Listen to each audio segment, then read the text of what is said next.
I have a son.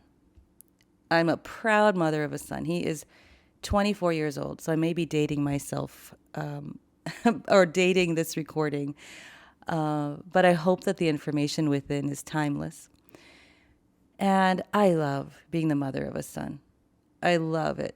Every time I think about him, my man son, like I said, I call him my man son, I smile.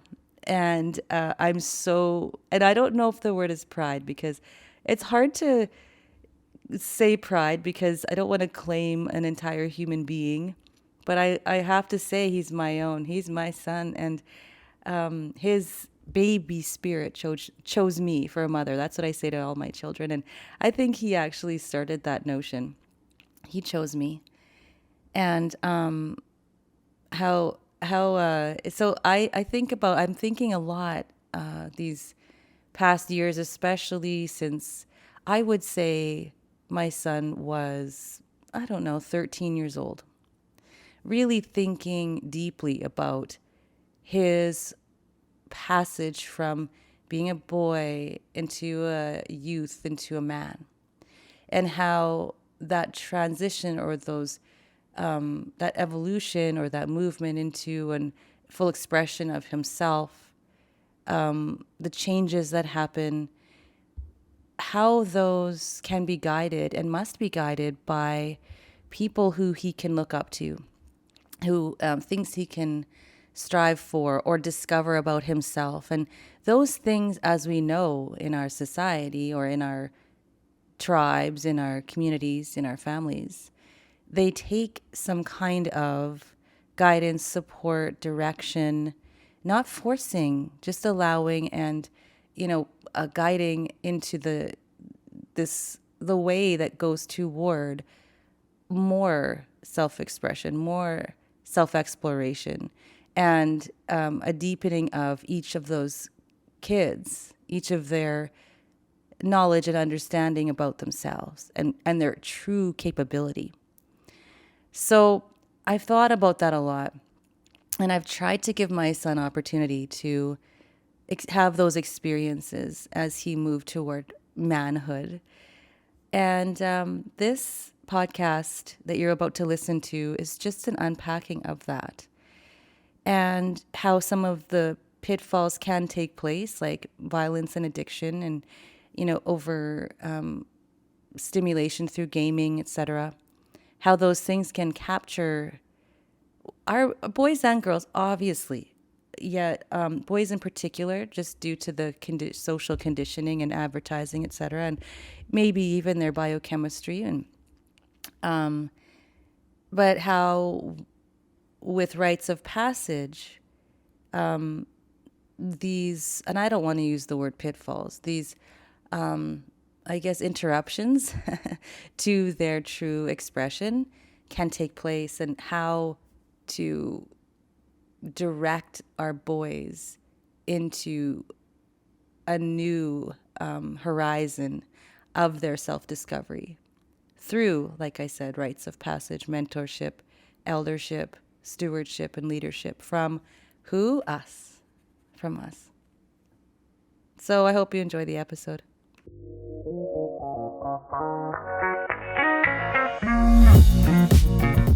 Welcome to the Family Health Revolution podcast with Coach Carla Atherton, where she discovers, uncovers, explores, and reveals the secrets to true family health and wellness.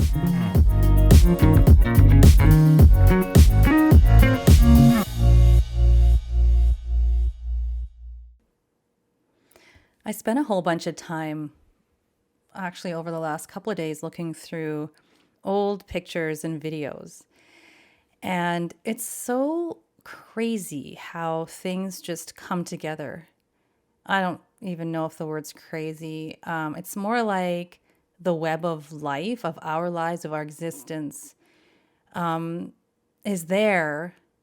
But through our experience and awareness of that experience, we find where all those threads are that connect each part of the web. So let me explain what I mean by that.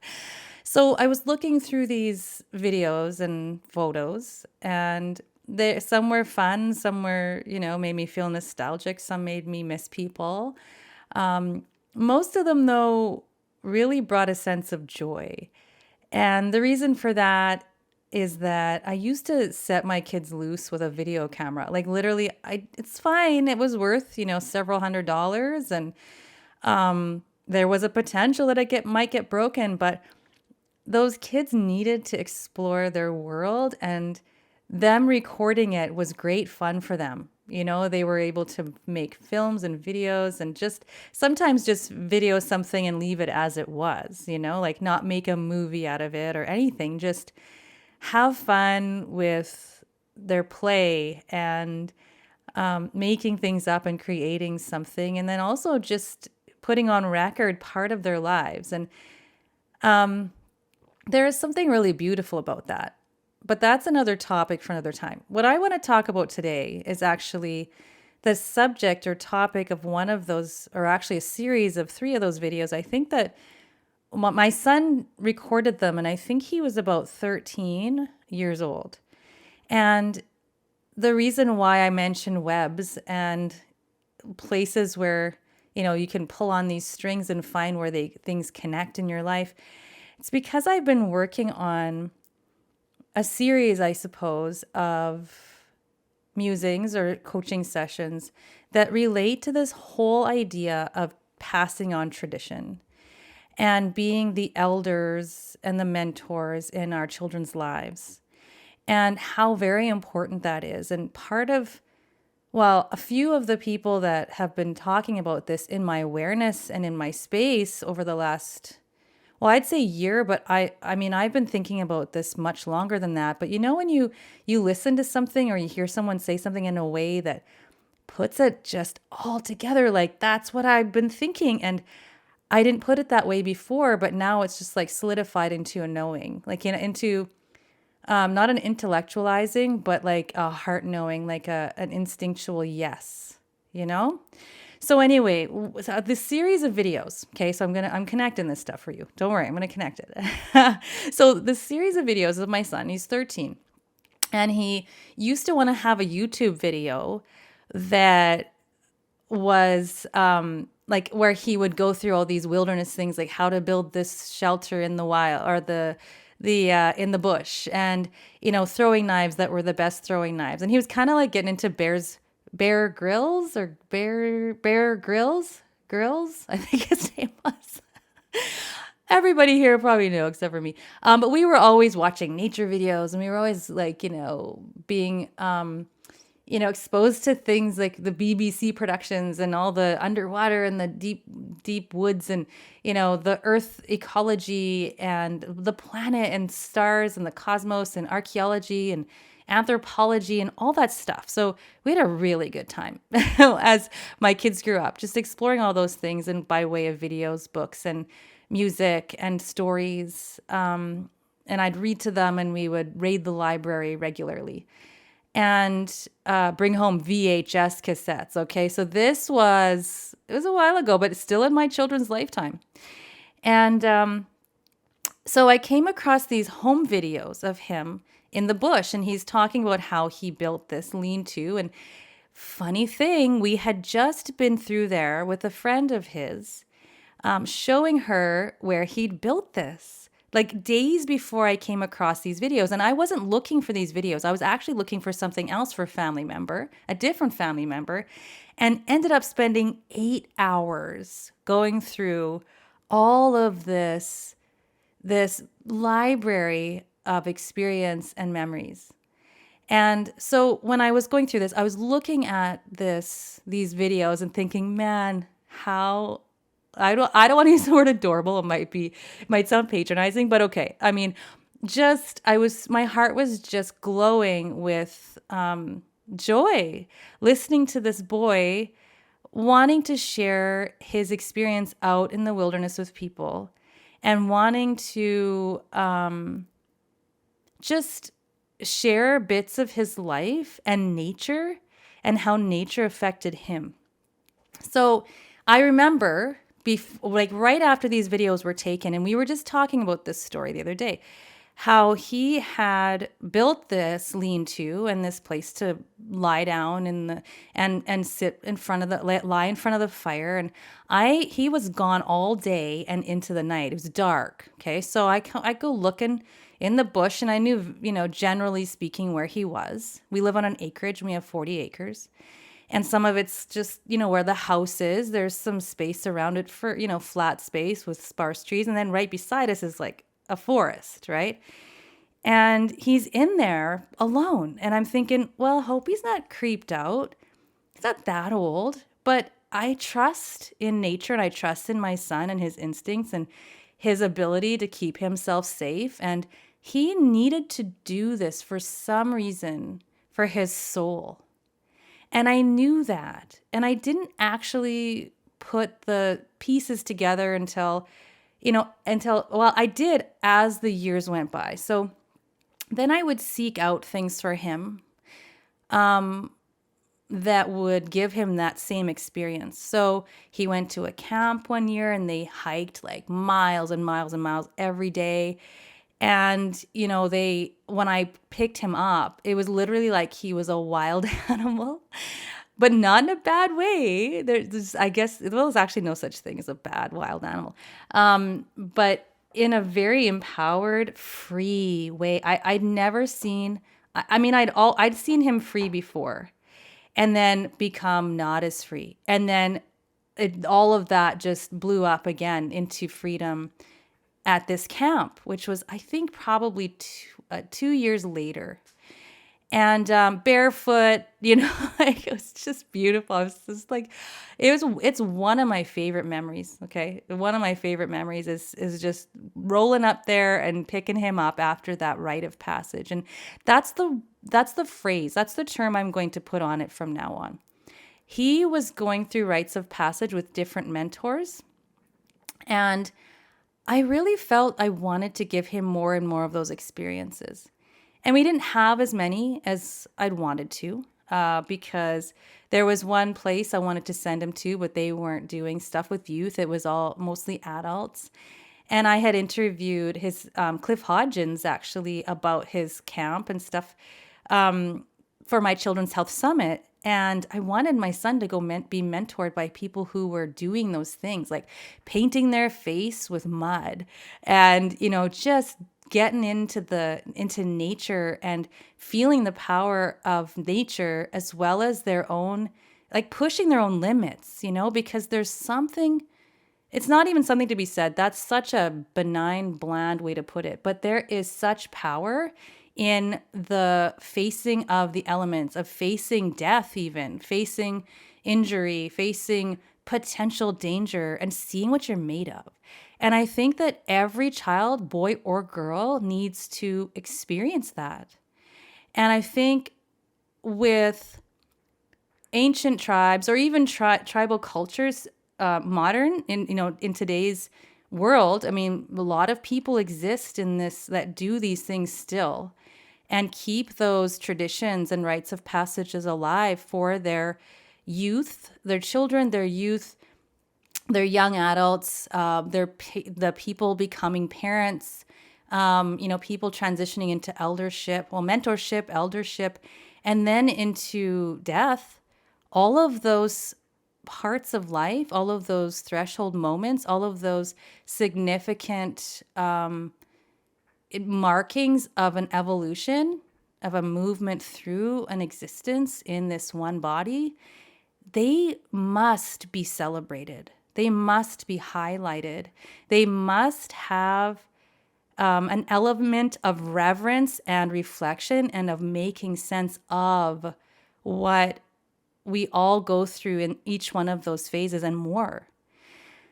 So for our children to have that, to have tested themselves, to have been able to push to the brink, to have been alone in the bushes at 13 years old with no parents, and in front of a fire that was warming you, that you built with your own hands, right?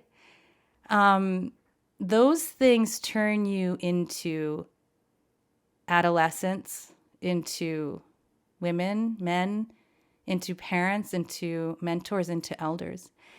And they're not they're not just bestowed on anyone. I mean, Michael Meade talks about many of us becoming olders but not elders.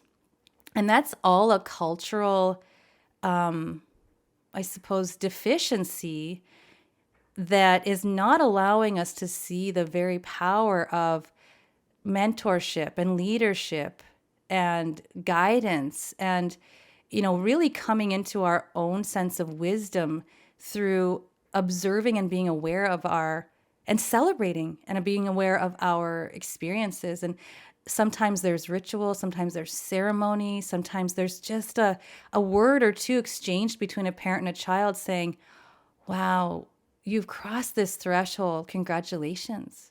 Or, hey, I feel that you need something to pull you from whatever you've grown out of this container that you're growing out of. And to be able to open up those containers for our children is so important, where a lot of us parents are wanting to contain our children and keep them within those containers because it's safe. But there is a safety and even more importantly, a sense of safety, because if we feel safe, our bodies will respond in kind, and we're able to respond to whatever we have come up in life rather than react to it as if we don't know what to do and we're afraid and we're fearful and we're hiding and we're wanting to be behind the skirts of our mothers. I'm not saying that mothers and fathers can't be safe places.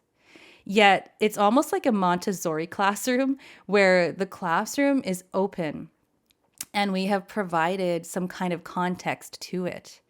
And so there is all kinds of room, all the freedom to explore that world, yet with a touchstone of a parent or a guardian or a guide or a coach or an elder or a mentor, a touchstone to anchor you into that.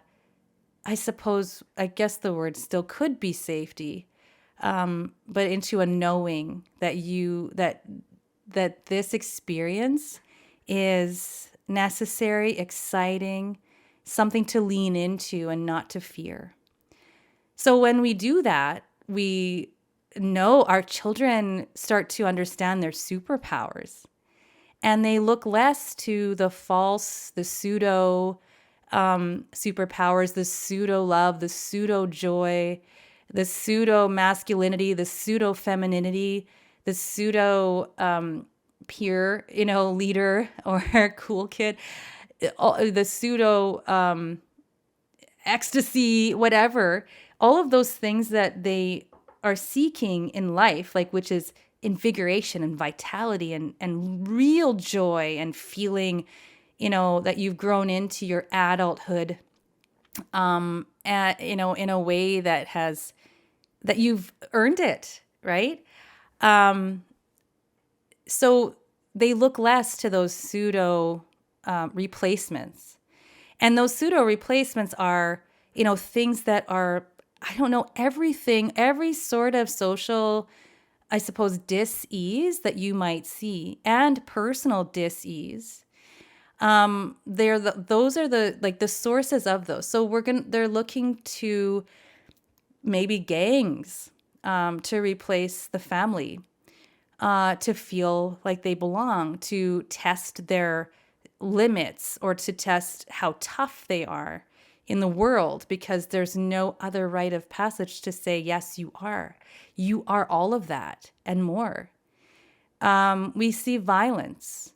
We see miscommunication. We see addiction. We see gaming. We see this high that you get when you're doing all of those things, right? The dopamine hit. Even like the music that's being played during these activities or the images that people see, they're addicting and they're very stressful sometimes because they're designed to switch over that brainwave pattern and the biochemistry to elevate in a way that is feels like joy and it feels like ecstasy and it feels like strength and power and wonder and adventure, but it's not real. It's not the real deal in the flesh. Okay, let's just put it that way. I don't want to say mental experiences are not real because I actually don't believe that. I think everything is real that we experience, but I mean in the flesh and in a way that doesn't become addictive or unhealthy, because sometimes they are highly unhealthy and take over every thought, every act. You'll even see children who are addicted to gaming, for instance. And you can't take away the game console or they will freak out, throw things, have tantrums, become violent. Why is that? And that's another topic that I'm going to get into in a longer webinar that I'm going to present for parents in this longer series. But I just wanted to touch on that, about these really important rites of passages. In particular, I'm talking about boys. And I'm going to do another podcast on the heels of this about girls. And I don't want to gender, and leave out any gender that is not one of those two seemingly polar opposites, which are not. But what I'm doing is wanting to present both the boys and the girls because we have these social and cultural constructs of what it is to be a boy and what it is to be a girl and what it is to be a man and what it is to be a woman. But just for the record, I know that it's a continuum. I understand this as a continuum. But we're going to stick with these for now, and you can place yourself or your children on any part of that continuum. So what happens with the pseudo-replacements of actual rites of passage, actual experience in the flesh, actually going out and doing the adventure yourself rather than watching someone, rock climb on TV. When you do this replacement, there's this sense of hollowness where the experience is without a soul. I mean, that actually also goes for sexuality and for, a tendency for some young people and actually, people of all ages to move toward pornography rather than erotic and sexual expression. So that's another podcast for another time. So what we must do, what I see is the answer to this, and what I feel like I was trying to give my son throughout his life, and I hope that my husband and I hope that we succeeded to some degree. And I feel like we do because, he's a glorious man.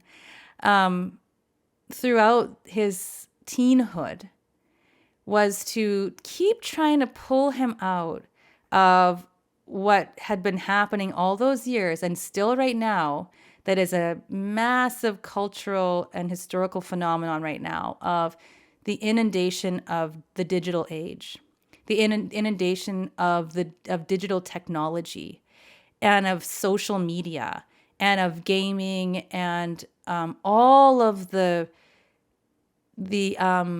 issues and repercussions and even, some really great things coming out of it. But that's another thing to unpack. But having, a son being a teenager at the time when everybody was just starting to get phones. Everyone was just starting to get YouTube. Everyone was just starting to get onto social media. Now it's just exploded. So I hope that we did this, but to guide him through and guide our children through the rites of passages, and that we allow our children to have tests, right? Like we don't, shelter or fawn over them or not allow them to try to take flight out of the nest, because this is our purpose as parents, is to bring wisdom to the youth. And the purpose of our youth is to bring youth and adventure and innovation to the older people, right? To the mentors and elders. I'm going to place myself in the mentor group. Not yet. I'm not yet an elder. And not only because I'm not old enough to be one, but also because I'm not wise enough to be an elder yet. So these rites of passages, they test them. They show them what they can do. And it shows them what death looks like. And so they become more resilient. They get stronger. They are less fearful because they've seen it. They know what it's about and that they can manage through it. They can move through it. They can transmute it. They have power in their experience. And they've felt that either through a touchdown playing football or a night spent out in the wilderness by themselves. They felt it in a celebration when they turned 13, or maybe bar mitzvah. They felt it through a birthday party where everyone focused on the details about that one person. They felt it in their birth song that was written for them and sung after they were born, or even while they were being born. They felt that, and they felt it when they attended a celebration of life for a loved one, or when someone had been sick and they were there with the rest of the family rather than shuttled off with the other kids.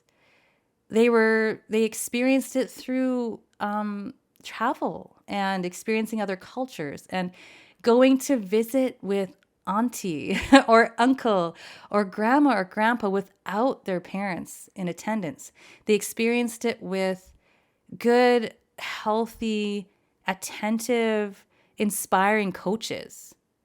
They experience it through other relationships with people that meant something to them, or they found along the way, or that their parents stepped aside and said, hey, they've got something to teach you that I don't know as much about. So their experiences allow them to be stronger and to test and push their primal humanness, because this is what drives us all.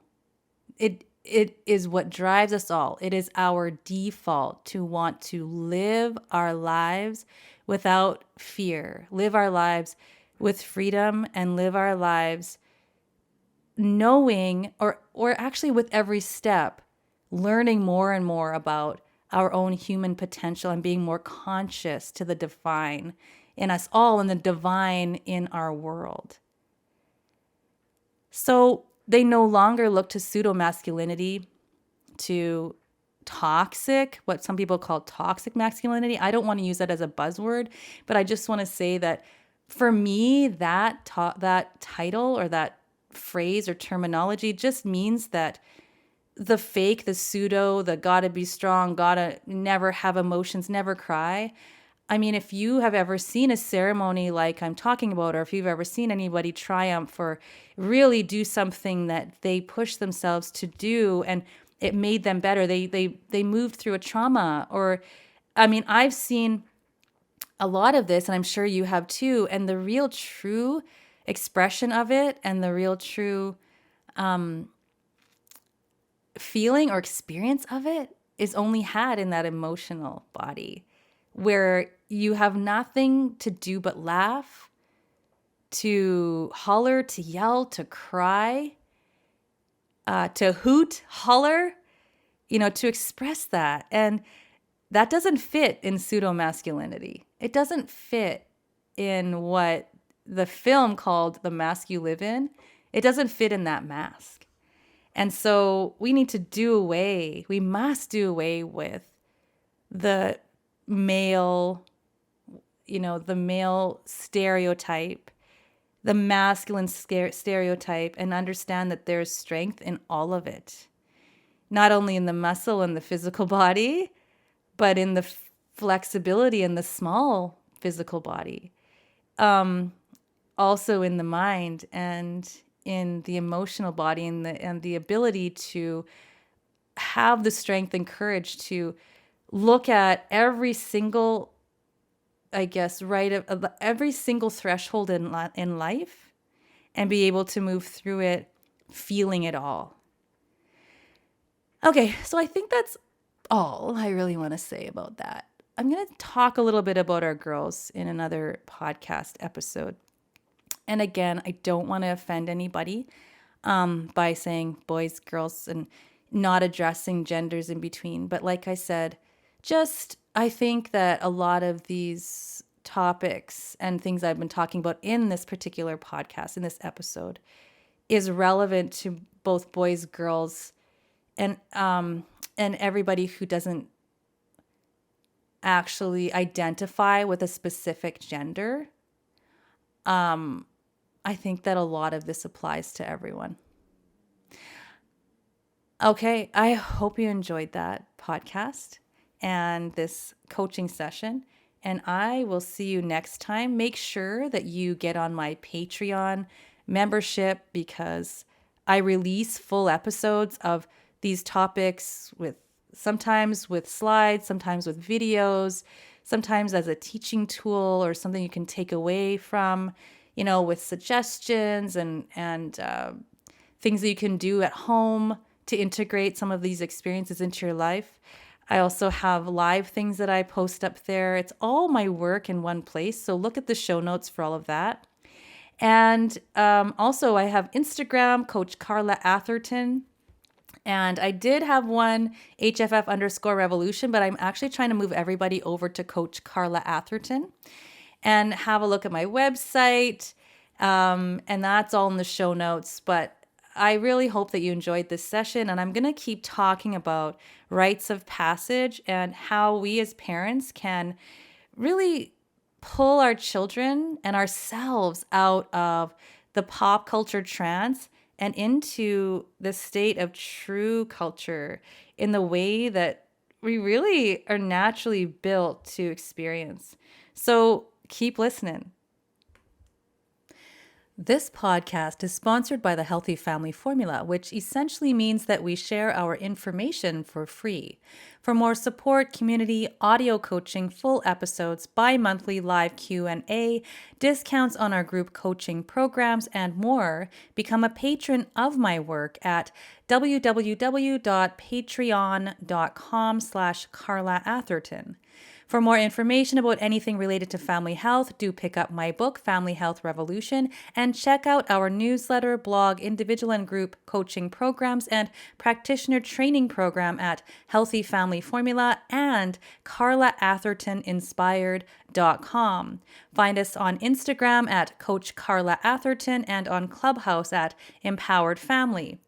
Please note that Family Health Revolution podcast is not a source for diagnosis or medical treatment, but is the opinion of the host. This podcast is intended to empower people with information so they can make the best health decisions for themselves. It is up to each person to listen to their inner wisdom, consider the information they deem to be accurate and applicable to their individual situation, and consult with their trusted healthcare providers if they so choose when making any decisions regarding their own health or the health of their loved ones. Each person's health is their own responsibility.